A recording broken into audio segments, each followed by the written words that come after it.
It's your boy again, coming back to another video on this channel. As always, I'm the Rhino. Today we got a special guest today. We got Preston Caldwell, who is a strongman, and we're going to try to bring the sport of strongman to a wider audience today. Preston, welcome to the show. Thank you. Appreciate it. Thank you. Yeah. So for those of you who don't know, Preston is, like I said, a strongman who I think you compete professionally, if I'm not mistaken. Yep. Yeah. So I guess the first question is, what is strongman for those of us who don't know? Well, for people who don't know, it's a bunch of odd lifts and things like that you'd normally see out in nature, things that have been done back in the really old times for men to show that they are like real men and stuff like that. So it's a lot of lifting of stones, logs, a lot of carrying and moving events, a lot of things that for the average person seeing these feats of strength is something crazy instead of just something with a barbell. So right, yeah. So like I got into watching strongman, I think like only like 2 or 3 years ago, like 2018, 2019. That's when I started watching it. Cool. So I'm a fan of the sport. I really like the sport. Right on. So what made you want to go into strongman? Well, so I actually started lifting weights in general with my dad when I was 8 years old. So he was a big lifter. My dad was more into the bodybuilding type world, and he started taking me to the old Gold's Gym by our house, and I started lifting with him there, and in like elementary school all the way through junior high and high school, and nice.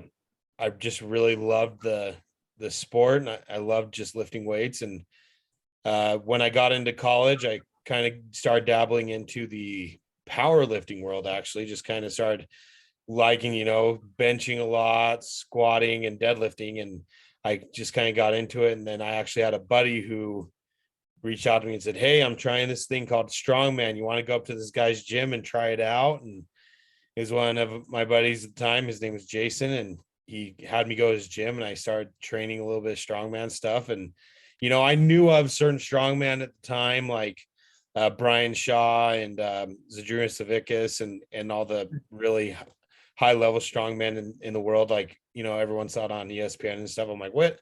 I can actually do this as a regular Joe. And I kind of just got into it, and I dove into it very deep. So I got into competing very quickly. I went, and in my first year, I won Utah's Strongest Man, went to nationals, and kind of just went from there. So cool. I think, if I'm not mistaken, I think Nick Best has a similar background to you. He went from powerlifting into strongman, and I think he has a pretty successful career within strongman. Oh yeah, he's huge, man. He's broken numerous world records in the powerlifting space, and he actually to this day he does both. So okay, yeah, not me. So I do strongman. Yeah. So just to let you know, like I think Nick Best is, I think, like 50 in the 50 plus age group, 6'4" ish, and he can like deadlift and like squat like hundreds of pounds. That is like feels like it's like ungodly in my opinion. Right, for sure. No, yeah, he's amazing. He's a strong dude, really strong guy. So, but yeah, I love training with all those kinds of guys too. The strongman community, it's actually very close knit. Pretty much everyone knows everyone, so it's really fun to get to know people, and it's a pretty small window of people actually that the space itself. So, really enjoy it. Nice. Like, so I guess one question is, who is so pretend like there's a metaphorical gun to your head, and you got to pick your favorite strongman of all time. Doesn't matter if it's Brian Shaw or someone who passed away. Who would it be? That's a really tough question. A lot of them have different attributes and things that I love about each one of them. I would say though, when I got into strongman stuff, actually the person I modeled when it came to my training and the way I did things was definitely Brian Shaw, because he had a similar background as me. He went and got his degree in exercise physiology and strength conditioning, and I actually did the same thing for school. Right. And then I was going to be a strength conditioning coach. I was working at one of the universities here in Utah as an intern strength coach, and decided, man, these guys don't make no money. I got to do something else, and just kind of started moving forward from there. And because of my knowledge base and things I knew on how to train and how to get stronger and actually learn those things, I did definitely reflect a lot of what I did based off of what he did. So I am very very calculated in the way that I do things, similar to what he does. So I'd probably say Brian Shaw for sure. Plus, he's just a good human. Yeah. So He's also what, like 8 feet tall, 9 feet tall, whatever. yeah, he's I think he's 6'8" or 6'9". He's got me beat by a little bit. I've met him a few times and stuff. I'm only 6'5", so he's got me beat by a few inches. Both of you got me beat. I'm only 5'10", 5'11". Yeah, we're big dudes. Yeah. So you guys look like mountains with legs. Yeah, pretty much. Yeah. Feel that way when you fall too. Yeah. So here's my next question. Do you regret kind of going into strongman? I know a lot of athletes kind of wish they didn't go into their sport and kind of trying to figure out a new passion of life. You feel that way or no? No. I honestly, I don't regret anything. Anything I've ever done in life is things that I've learned. There's definitely things that have happened to me in my strongman career. I am currently actually recovering from tearing my right distal bicep. I had surgery for that just previously.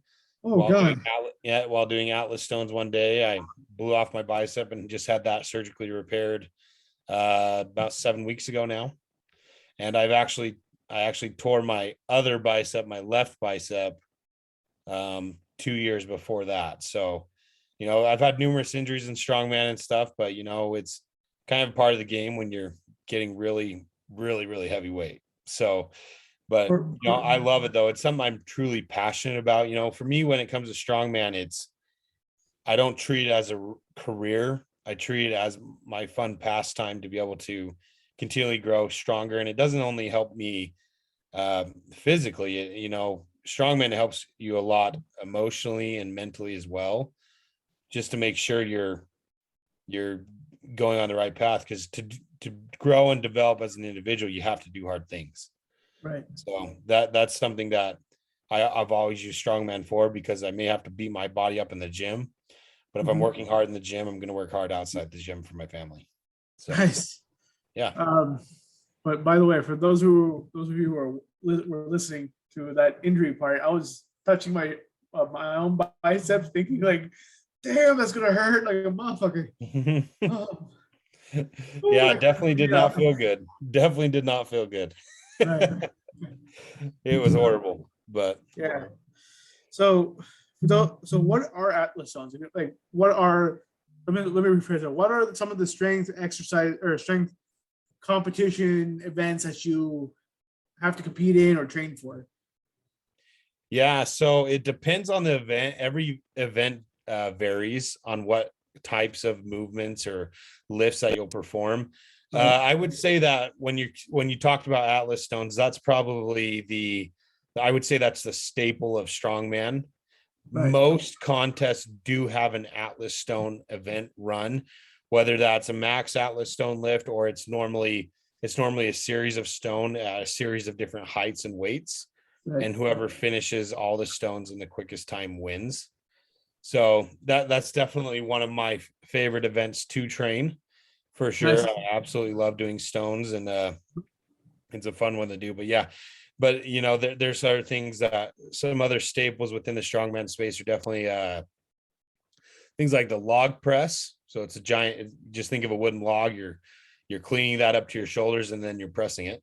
So then you also have a ton of different deadlift variations, whether that's a car deadlift, that's you can deadlift a Jeep, then you're doing there's silver dollar deadlift with varies of different heights, Hummer tire deadlift.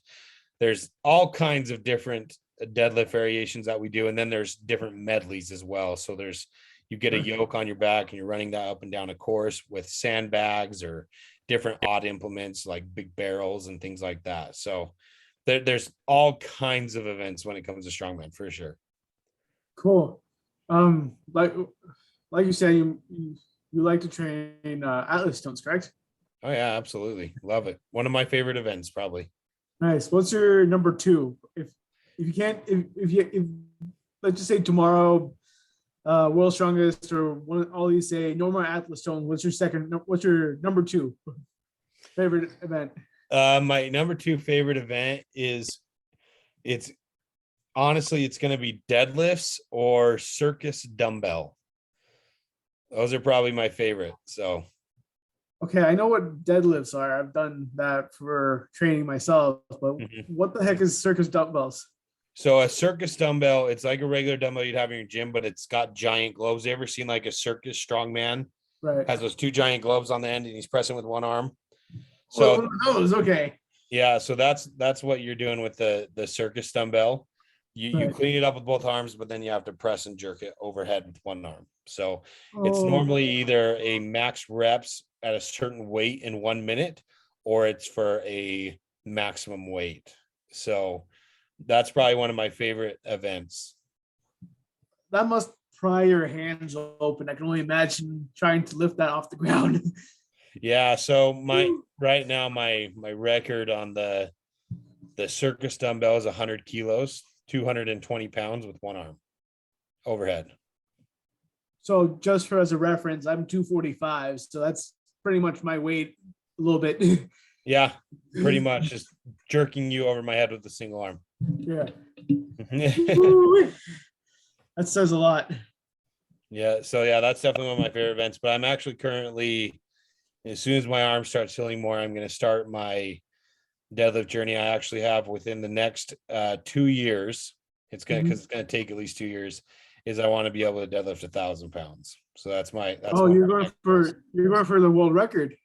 no. So the world record is actually 500 kilos, which is 1,100 pounds. So it's 100 pounds more than that. Okay. But there's only, I think, a total of 8 guys in competition that pulled over 1,000. So I want to be in that space with those guys. So yeah, that's something I'll be dialing in. If I'm not mistaken, Eddie Hall is part of I think the first person to do that at 500 kg. Then what's his face? The Mountain from Iceland. Yeah, he's I think the second guy. I know there's a bit of controversy with him. Yeah, so yeah, the Mountain, he didn't lift his 501 kilos in a competition, inside a Giants Live competition, I should say. So in a strongman sanctioned comp, he did not lift over the world record, right? If you look for Guinness World Records for the largest world record deadlift, Hofthor does have the world record of 501 kilos, but in a comp, he does not. Eddie Hall still has the record of 500 kilos. He's still running the gamut on that one, I guess. Yep. Cool. So as you mentioned before, you said that strongman and being a strongman is a very, lack of a better word, close-knit family. Sure. Like, everyone wants to beat up. So have you met some of these strongmen, like other than Brian Shaw, like someone like Eddie Hall or Robert Oberst or I've met Robert a few times. I've never met Eddie Hall actually.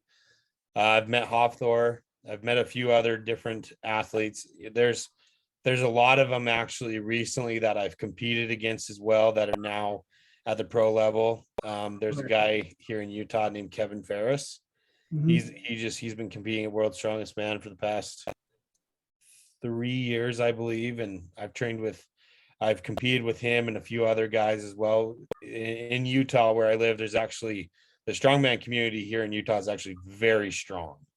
So there's a lot of lifters. There's a lot of strong men and strong women here in Utah, actually. Pun intended? Huh? You said the strongman community in Utah is very strong. I said pun intended. Oh yeah, pun intended, definitely. Yeah, definitely. Yeah, no, it's a great place to be for strength athletics for sure. So we even have young competitors doing it as well. We have a teen divisions. There's all kinds of people competing in the strongman world. There's a teens division? Yeah, there is. Yeah, because it's gaining popularity here in Utah. There's actually teen divisions that are competing in strongman now.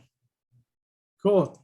So I guess my next question is, if you could go, if let's just say like a John Doe or a Jane Doe or whoever comes up to you who's never done strongman and wants to do strongman or strong woman or whatever, what advice would you give this person? The number one thing advice I would do is make sure you have a good coach, right? Okay. You want to train with someone who knows what they're doing, right? If you do it on your own and you just kind of guess how things should be done and things like that, you'll most likely get hurt. When it comes to strongman, there is a lot of technique involved. It's not just full on grunt work. If you actually realize most strongmen are very, very calculated with their training, their technique, everything like that. So it's very, very important that you train with someone who does understand the sport and how to do the movements, for sure.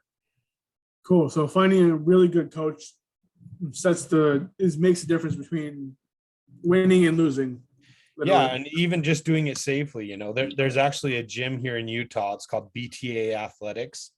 And Okay. Heidi Campo, she's one of my friends. She owns it and runs it, but you can see them on Instagram and stuff. I think it's at BTA Athletics, but she actually runs strongman classes and stuff like that for everyday people. That it's not these crazy high weights, but that she teaches them the technique, how to do it and everything for people just to live a healthy life while doing strongman. Because it's a lot funner than just getting on a bench press machine, and doing 20 reps. It's a lot funner lifting an Atlas stone than it is lifting in a Smith machine. So All right. Heidi, yeah. if you're watching this, hi, nice to meet you officially. Mhm. As Preston said, we says good things about you, obviously. But anyways, Absolutely. Yeah. She has a great gym over there. Definitely. If anyone's listening to this, definitely check her out if you're in Utah, for sure. yeah. If you don't mind me asking, where in Utah? So it's in Salt Lake City. Okay, Yeah. So downtown Salt Lake area. So just in the big cool, city. Yeah. cool. So what is so far in your strongman career? What is your favorite moment? Is it kind of meeting your hero Brian Shaw, or is it something else? My favorite moment for me competing, honestly, actually wasn't even competing. My favorite moment is one thing I love to do is I love training other people too.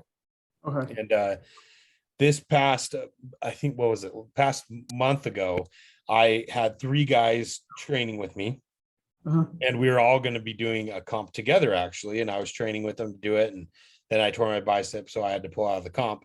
But these 3 guys I've been training with, a lot of them been training for over 2 years and stuff. They finally all decided they wanted to do a strongman comp, and we went to this comp, and all of them did amazing. And in seeing them actually compete well and be competitive as a team, and in this competition, it was called the Liberty Brawl. It was put on by a guy named Shay. He's absolutely amazing. He owns a gym called The Compound in Salt Lake area. But he put on an amazing show. And my guys I was training, one of them, his name's Payson Shields. He actually won the comp. So Nice. it's really cool for me to see, after training all those guys, for them to actually be competitive and win. So that actually, honestly, in a lot of ways, brought more joy to me than ever winning any other comp I have. So it was just because I was able to see them flourish based off of what I've taught them. So yeah. Cool. So I'm gonna flip the question a little bit. What's your worst moment? Worst moment, strongman. Yeah. Well, the first thing that pops in my head that really kind of pissed me off was I was at a comp up in Boise, and while I was there, it was really hot that day. It was like 108 degrees or something. It's super hot in the summer, and I brought the wrong kind of tacky. So tacky is this type of pine resin that you put on your arms so you can stick to Atlas stones. Okay. And the thing I didn't realize, because it was so hot, is that the pine resin was actually slippery because it was too hot to actually stick to the Atlas stone, because the Atlas stone was so hot. And because of that, I couldn't even lift up the stone. And this was years ago, back when I was just starting in a strongman, didn't realize there were different types of tacky you'd use depending on the weather. Right. And I remember just sitting there and go, man, this really pisses me off, because I was in contention to be placing for that comp, and to being in top 3, but because of the Atlas stone, I ended up dropping. So that was something that really made me mad, and I've never made that mistake again. I always have the best tacky, but you learn from it. But that was definitely probably something that was the worst. And then of course, in another comp, when I tore my bicep, that sucked really bad, but that's about it. Yeah. Cool. So just out of curiosity for me and those of us who are listening / watching, let's just say there's a competition let's just say December 15th. How far out do you need to start training for that competition? December 5th. Oh, so that's a ways away. So if you're doing like 5 months away for now, I mean, you can always start now, right? You just start off with a lot of hypertrophy type work, a lot of reps, more of like a bodybuilding type stuff, working out if you have injuries, making sure they're better, prehab stuff, just getting your body in the right place to be able to prime it, to be able to push really heavy weights for your competition. Right. So that's really what I'd be doing. Honestly, it wouldn't be anything crazy to start, but there doesn't really necessarily be a time frame. I would say normally a 12-week program leading up to a comp. So about 3 months before a comp, that's pretty dang good to be able to have that much time to lead up to a comp. There's some guys, right, that all they do compete in is World's Strongest Man, and that is it. Okay. And those guys, right, they'll start training for World's Strongest Man and stuff like that way far out, 6-7 months before. But that's before the actual implements of what you'd be competing in too. So it all depends. Honestly, it depends on when your comp is, what it is, because there's certain events as well that you're very proficient in that you don't need to train as much, but there might be some other event that you need to train a lot harder for and focus on. It really depends. So hard to say. So, like you said, like you tore your biceps twice at various times. Has it been hard for you to go back to training after you tore your biceps? Or I know there's definitely a little bit of a mental aspect to it for sure.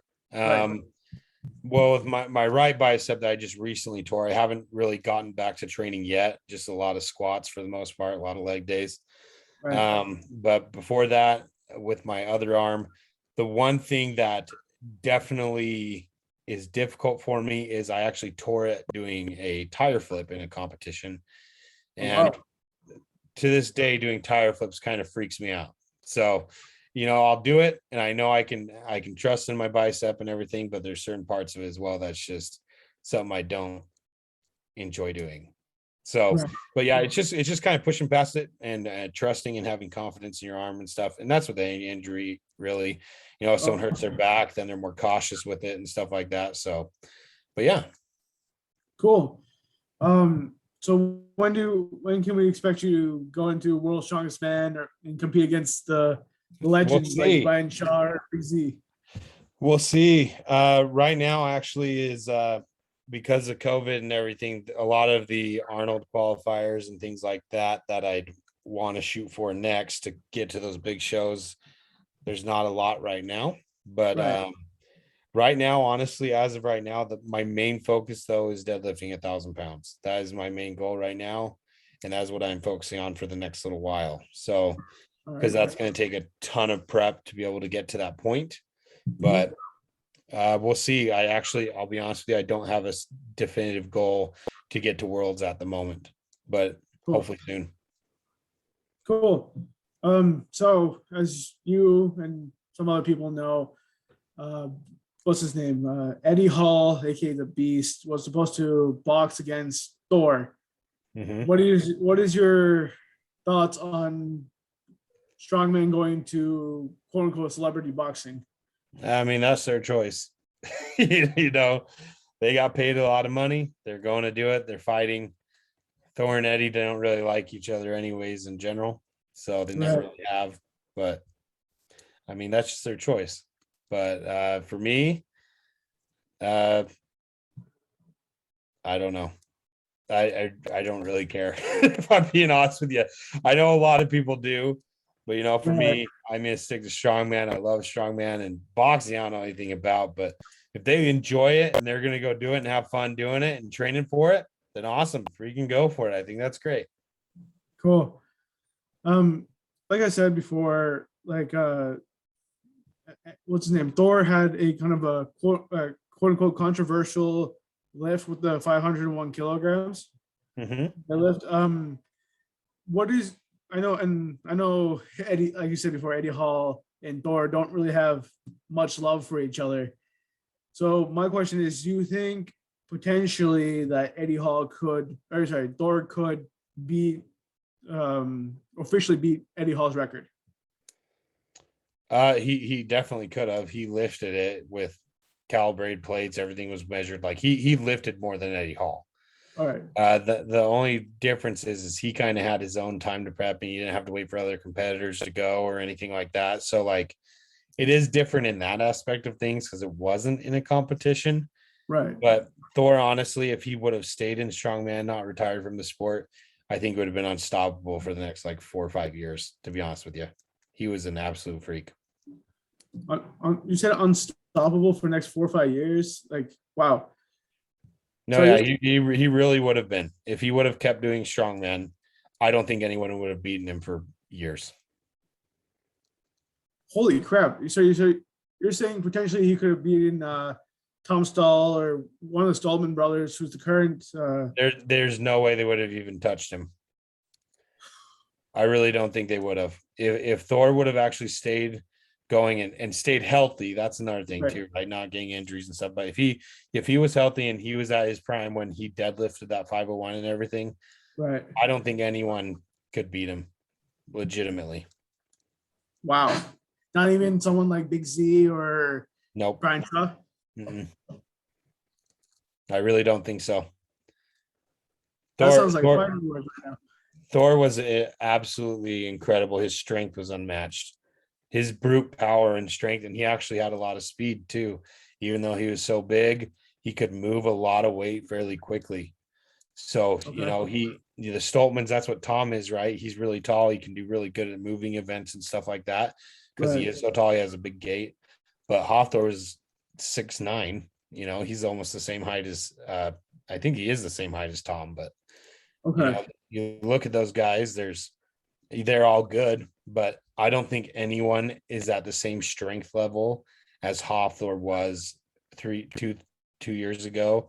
Then no one's at his strength level still. I don't think that he was at. That says a lot. Just saying, like, yeah. I mean, there's certain events, right, that he wasn't the best at. Like he was considered king of the stones for a while for Atlas stones and everything like that. But he really, with him training really hard and everything, I don't think anyone could beat him legitimately if he would have kept going for a while. Wow, that's just a lot. Just saying. But yeah. I'm kind of speechless right now about that. I'm sorry. But anyways, that's what I think. So I guess my second to last question is, if you can go back to, let's say like the day before you decided or the day of you decided to become a professional strongman, what advice would you give yourself?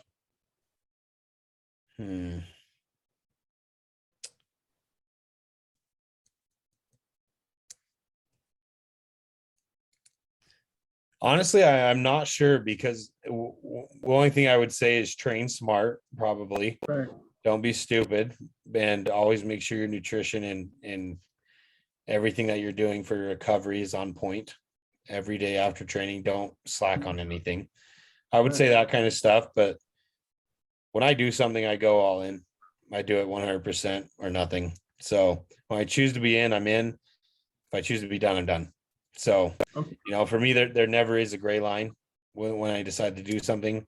Either do it all in and I fail, or I do well, or I don't do it at all. Period. That's just how I always have lived my life. So when I decided I want to be a strongman, I decided I want to be a pro strongman. I was going to do everything it takes to get there.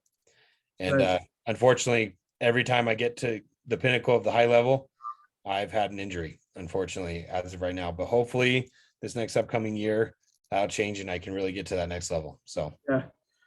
So I guess my final question is, where can people find Preston Caldwell. You can just find me on Instagram at Big P Strong. That's really about it. Just find me on Instagram, and I'm always willing to help other people out. If they shoot me a DM with questions and stuff, normally I'm willing to answer them. Because I know a lot of people, when it comes to strongman, they're afraid to get started, or they're wondering how they should get started, and I'm more than willing to help people get in the right direction with things. So cool. For those of you watching us on YouTube, I'll put the link to his Instagram down below. But yeah, as always, thank you for Preston for being here. Much appreciate you, and best of luck on your future endeavors. Hopefully I get to see you on ESPN fighting against Brian Shaw or someone. All right, well, awesome, man. I really appreciate the time. Thank you. Yeah, and as like I said, all the links to the social media will be in the description box down below. For those of you who are listening, check out our YouTube channel on Rhino and the Bat podcast on YouTube. Check out the Instagram with the same name. Check out my Instagram, FlyerHawkArcher1. Again, links in the description down below. As always, have a good one. See you in the next episode. Peace. What's up, guys? Just want to make this quick pre-advertisement show. Like always, Smart Soap is our sponsor today, and you can see their ad here.